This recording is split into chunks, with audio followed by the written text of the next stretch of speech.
जय जगन्नाथ मु ज्योतिर्विद डॉक्टर भवानी शंकर महापात्र आपण मानक भाग्य दर्पण कार्यक्रम को स्वागत जनाऊँगी।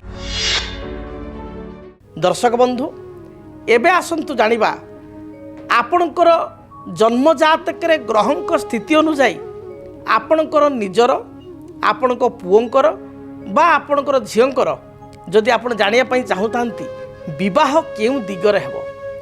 बहुत लोकंकर एकु नै क्यूरियोसिटी थाए बा तांकर थाए गोटे आग्रह जानिबा पई जे जातकरे मो निजर जदि विवाहर हेइनी ताले विवाहर केउ दिगरे हेबो, मो भाई भौणीकर बा पुओ झीओंकर विवाह केउ दिगरे हेबो ताकू जानिया पई आग्रह करिथांती।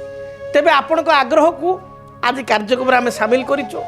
अनेक व्यक्ति विशेष व्हाट्सएप रे मध्ये ए विषय पचारिथिले जे विवाहर दिग केमिति जानिबा दयाकरी सारू कहिबे। तेणु से संपर्क में आम आलोचना करुचु। शास्त्र रे बा ज्योतिष शास्त्र अनुसार लग्नर सप्तम भाव 7th हाउस ये हूँ विवाहर भाव। 7th लॉर्ड सप्तमाधिपति ये होचंती विवाहर अधिपति। तेणु गोटे पुओ बा झीओ तार विवाहर डायरेक्शन केउ दिग रहिबो, केउ डायरेक्शन मैरेज करिबो, केउ दिगरे विवाह करिबो ता डिपेंड करे जातक सप्तम स्थान रे बसिथिबा ग्रह एवं सप्तमाधिपति केउ राशि रे बसिछि से स्थिति को देखि आमे जदि आलोचना करिबा जने व्यक्ति विशेषकर जेकोसी लग्न हो आम उदाहरण भाव में मेष लग्न को नबा किंतु जेकोसी लग्न भी हो पारे जनकर धरंतु जातक मेष लग्न पई सप्तम स्थान रे मंगल बसिचंती। एठी तो सब लग्न सप्तम मंगल बसिले मंगल दोष हो गला, मात्र सप्तम रे मंगल बसिचंती शुक्रंक राशि रे बसिचंती। तेणु मंगलंकर डायरेक्शन होची कोन ज्योतिष शास्त्र अनुसार मंगल होचंती दक्षिण दिगर ग्रह। शुक्रकर राशि होची दक्षिण पूर्व अग्निकोणर अधिपति होचंती शुक्र। अतएव आम स्पष्ट भाव में कहि परिबा ये व्यक्तिंकर विवाह बा कन्यार विवाह घर ठारू दक्षिण दिग बा दक्षिण पूर्व अग्निकोणर विभाग रहबो। केते सहज से भली भाव में धरंतु जनकर सप्तम स्थानटी पड़ी आम धरिबा वर्तमान कर्कट लग्न को विचार को नेबा।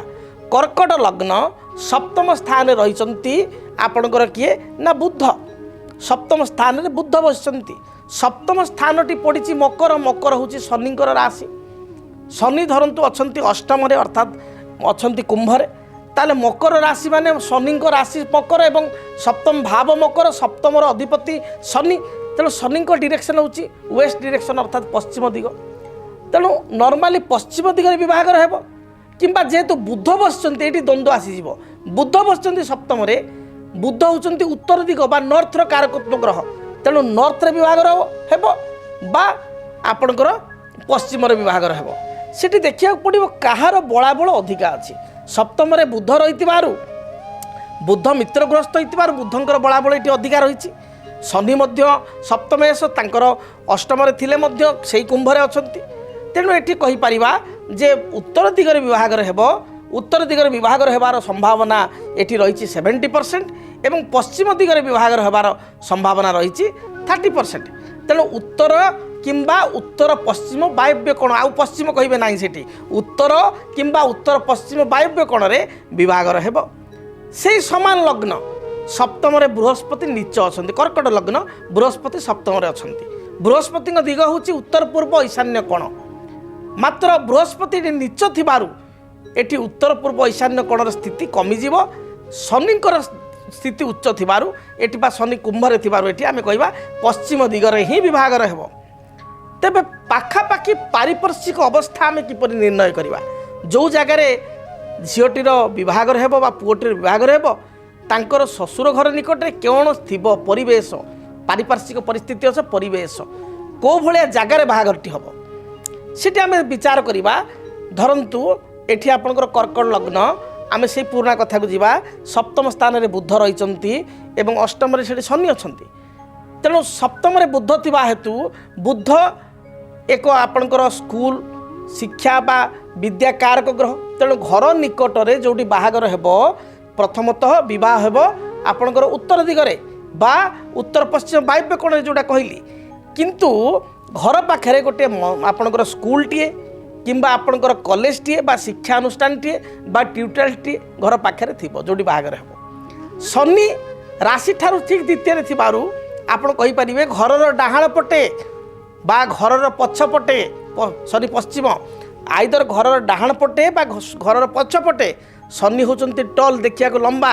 ତେଣୁ ଗୋଟେ ଲମ୍ବା ଟାୱାରଟିଏ ଥିବ ମୋବାଇଲ ଟାୱାରଟିଏ କିମ୍ବା ଗୋଟେ ଉଚ୍ଚ ସୁରମ୍ୟ ଅଟ୍ଟାଳିକା ଯେମିତି ଆପାର୍ଟମେଣ୍ଟ ଗୋଟେ 4 ଷ୍ଟାର 5 ଷ୍ଟାର ଗୋଟେ ଆପାର୍ଟମେଣ୍ଟଟେ ଥିବ ଉଚ୍ଚ ସୁରମ୍ୟ ଅଟ୍ଟାଳିକା ମୋବାଇଲ ଟାୱାର କିମ୍ବା ଗୋଟେ ଉଚ୍ଚା ଜିନିଷ ଦେଖାଯାଉଛି ଅର୍ଥାତ୍ ଆପଣଙ୍କର ବାଉଁଶ ଗଛ ଘର ଝିଅର ଘରକୁ ଲାଗିକି ବାଉଁଶ ଗଛ ଗୋଟେ ବିରାଟ କାୟ ବଟବୃକ୍ଷ ପାଖରେ ତାଙ୍କ ଘର ହେଇଥିବ ଆପଣଙ୍କର ବରଗଛ ଅଶ୍ୱତ୍ଥ ବୃକ୍ଷ ଯେଉଁଟାକ ଦୀର୍ଘସ୍ଥାୟୀ ବଡ଼ ବଡ଼ ଗଛ ନଡ଼ିଆ ଗଛ ଘର ପାଖରେ ଥିବ ଏଇଭଳିଆ ଜାଗାରେ ଆପଣଙ୍କ ଝିଅର ବାହାଘର ହେବ ବା ପୁଅର ବାହାଘର ହେବ।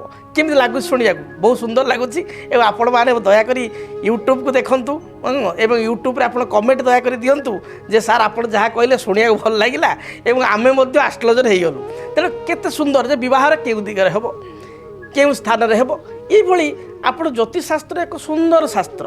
ଆପଣ ୟାକୁ ଯେତେ ଅଧ୍ୟୟନ କରିବେ ପ୍ରତ୍ୟେକ ଦିନ ଆପଣ ମୋ କାର୍ଯ୍ୟକ୍ରମକୁ ଏଠି ଦେଖନ୍ତୁ ରାଶିଚକ୍ର ରାଶିଫଳ କାର୍ଯ୍ୟକ୍ରମକୁ ଦେଖନ୍ତୁ ଦେଖିବେ ସୁନିଶ୍ଚିତ ରାଶିଫଳ କାର୍ଯ୍ୟକ୍ରମରେ ଆପଣଙ୍କୁ ଅନେକ ସମସ୍ୟାର ସମାଧାନ ପାଇବେ ତା ସହିତ ନୂଆ ନୂଆ କଥା ମଧ୍ୟ ଜାଣିବେ। ତେଣୁ ଆଉ ଟିକେ ଯଦି ଆମେ ଆପଣ ଆଉ ଟିକେ ଯିବା ଯେ ଧରନ୍ତୁ ଆପଣଙ୍କର ସେଇଠି ଆମେ ବିଚାର କରିବା ଜଣଙ୍କର ତୁଳା ଲଗ୍ନ ହେଇଛି ତୁଳା ଲଗ୍ନରେ ସପ୍ତମ ସ୍ଥାନ ହେଉଛି ତୁଳା ଲଗ୍ନ ପାଇଁ ବିବାହ ସ୍ଥାନ ହେଉଛି କ'ଣ ନା ମେଷ ଲଗ୍ନ ଠିକ୍ ସପ୍ତମ ଭାବ ବାରମ୍ବାର ପ୍ରଥମରୁ କହିଛି ବିବାହ ସ୍ଥାନ ସେଇଠି ସପ୍ତମ ସ୍ଥାନରେ ଆମେ କହିବା ବୃହସ୍ପତି ଅଛନ୍ତି ସେଠି ଶନି ମଧ୍ୟ ଅଛନ୍ତି ସେଠି ସପ୍ତମ ସ୍ଥାନରେ ରାହୁ ମଧ୍ୟ ଅଛନ୍ତି। ସେଇଠି କନଫ୍ୟୁଜ୍ ହେଇଯିବେ ଯେ ଆପଣ କହିଲେ ସାର୍ ଗୋଟିଏ ଗ୍ରହ ଥିଲେ ଆମେ ସେଇ ଗୋଟିଏ ଗ୍ରହକୁ ଦେଖିବୁ ଏବଂ ସପ୍ତମାଧିପତି ସ୍ଥିତି କେଉଁଠି ଅଛି ଦୁଇଟାକୁ ତର୍ଜମା କରି ଯେଉଁଟା ଅଧିକା ଥିବ ସେଇ ଡିରେକ୍ସନରେ ହେବ ନହେଲେ ଦୁଇଟା ଡିରେକ୍ସନକୁ ମିଶାଇକିରି କହିବୁ। ଏଠି 3ଟି ଗ୍ରହ ଅଛନ୍ତି ଆମେ କ'ଣ କରିବୁ ଦେଖନ୍ତୁ ଯଦି ତୁଳା ଲଗ୍ନ ସପ୍ତମରେ ଅଛନ୍ତି ମୁଁ କହିଲି ବୃହସ୍ପତି ସପ୍ତମରେ ଅଛନ୍ତି ମୁଁ କହିଲି ଆପଣଙ୍କର ଶନି ସପ୍ତମରେ ଅଛନ୍ତି ରାହୁ। ଆଚ୍ଛା ଏଠି 3ଟା ଗ୍ରହଙ୍କର 3ଟା ଡିରେକ୍ସନ୍ ପୁଣି ରାଶି ହେଉଛନ୍ତି ମଙ୍ଗଳ ସପ୍ତମ ମଙ୍ଗଳ ରାଶି ହିସାବରେ ଗୋଟେ ଡିରେକ୍ସନ୍ 4ଟା ଡିରେକ୍ସନ୍ ଆପଣ ତ 4ଟା ଡିରେକ୍ସନ୍ କହିପାରିବେନି ଜଣେ ବ୍ୟକ୍ତିଙ୍କୁ ଯେ ତୋର ଚତୁର୍ଦିଗରୁ ବାହାଘର ହେବ କହିପାରିବେ ସେ କଥା 4ଟା ଦିଗ ଯେକୌଣସି ପୂର୍ବ ପଶ୍ଚିମ ଉତ୍ତର ଦକ୍ଷିଣ ଯେକୌଣସି ଜାଗାରେ ହେବ ନହେଲେ ଆଉ 4ଟା କୋଣ 8ଟା କୋଣରୁ ମାନେ ଦିଗ 4ଟା କୋଣ ମିଶିଲେ ଯୋଉଠି ଏମିତି ତ କହିପାରିବେନି କ'ଣ ସେଠି ପ୍ରେଡିକ୍ସନ୍ ହେବ। ସେଠି ଯେହେତୁ ଶନି ଏଠି ନିଚ ତୁଳା ଲଗ୍ନରେ ଶନି ନିଚ ଶନିଙ୍କର ଦିଗ ଯେଉଁ ପଶ୍ଚିମ ଦିଗ ଶନି ଦୁର୍ବଳ ସ୍ଥିତିରେ ଥିବାରୁ ପଶ୍ଚିମ ଦିଗରେ ହେବାର ସମ୍ଭାବନା ଏଠି ପ୍ରାୟ କଟିଗଲା 1% 2% ହେଇପାରେ ମେ ବି ବଟ୍ ସେଠୁ ଆପଣ ଶନିଙ୍କ କଥା ଆଉ କହିବେ ନାହିଁ। ସେଠି ସପ୍ତମ ସ୍ଥାନ ମଙ୍ଗଳଙ୍କ ସ୍ଥାନ ହୋଇଥିବାରୁ ଆପଣ ଦକ୍ଷିଣ ଦିଗ ଏବଂ ବୃହସ୍ପତି ମିତ୍ର ଘରେ ଉଚ୍ଚ ଥିବାରୁ ସେଠି ବୃହସ୍ପତିଙ୍କର କୋଣ ହେଉଛି ଉତ୍ତର ପୂର୍ବ ଈଶାନ୍ୟ କୋଣ ତେଣୁ ପୂର୍ବ ଉତ୍ତର ଈଶାନ୍ୟ କୋଣ ବା ଦକ୍ଷିଣ ଦିଗରେ ବିବାହର ହେବ ଏ କଥାଟି କହିଲେ ଦେଖିବେ ନିଶ୍ଚୟ ମନକୁ ପାଇବ ଏବଂ ରିଏଲିଟିରେ ତାହା ହିଁ ଘଟିବ। ତେଣୁ ଆପଣ ମଧ୍ୟ ନିଜେ ଜ୍ୟୋତିଷ ହେଇଯିବେ। ତେଣୁ ଏଇଭଳି ଯଦି ଆପଣ ଜ୍ୟୋତିଷ ଶାସ୍ତ୍ରକୁ ଆଲୋଚନା କରୁଛନ୍ତି ବା ତର୍ଜମା କରୁଛନ୍ତି ଆପଣଙ୍କ ନିଜ ଜୀବନରେ ଅନେକ କଥା ଆପଣ ଜାଣିପାରିବେ ଆଗ୍ରହ କରିପାରିବେ ଏବଂ ଆପଣ ଦୟାକରି କାର୍ଯ୍ୟକ୍ରମକୁ ଭଲ ପାଇବା ଦିଅନ୍ତୁ ଆମର ୟୁଟ୍ୟୁବ୍ ମାଧ୍ୟମରେ ଭିଡ଼ିଓକୁ ଆପଣ ଲାଇକ୍ ସେୟାର କରନ୍ତୁ କମେଣ୍ଟ ଲେଖନ୍ତୁ ଏବଂ ବହୁଳ ଭାବରେ ଦେଖନ୍ତୁ ପ୍ରତ୍ୟେକ ଦିନ ରାଶିଚକ୍ର କାର୍ଯ୍ୟକ୍ରମ ଆପଣ ଦେଖନ୍ତୁ ଦେଖିବେ ନିଶ୍ଚୟ ଆପଣଙ୍କ ପ୍ରତିଟି ସମସ୍ୟାର ସମାଧାନ ପାଇପାରିବେ।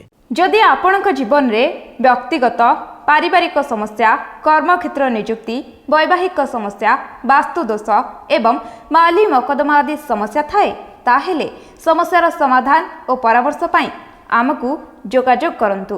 ଜ୍ୟୋତିର୍ବିଦ doctor Bhabani Shankar Mahapatra Budheswari colony plot number 26 Bhubaneswar phone number 9776833302 9439444924 आमर वेबसाइट www.srijagannathastro.com डीटीवी ओडिया देखिवा पई सब्सक्राइब करंतु एवं बेल आइकन को मध्य दबाई दियंतु।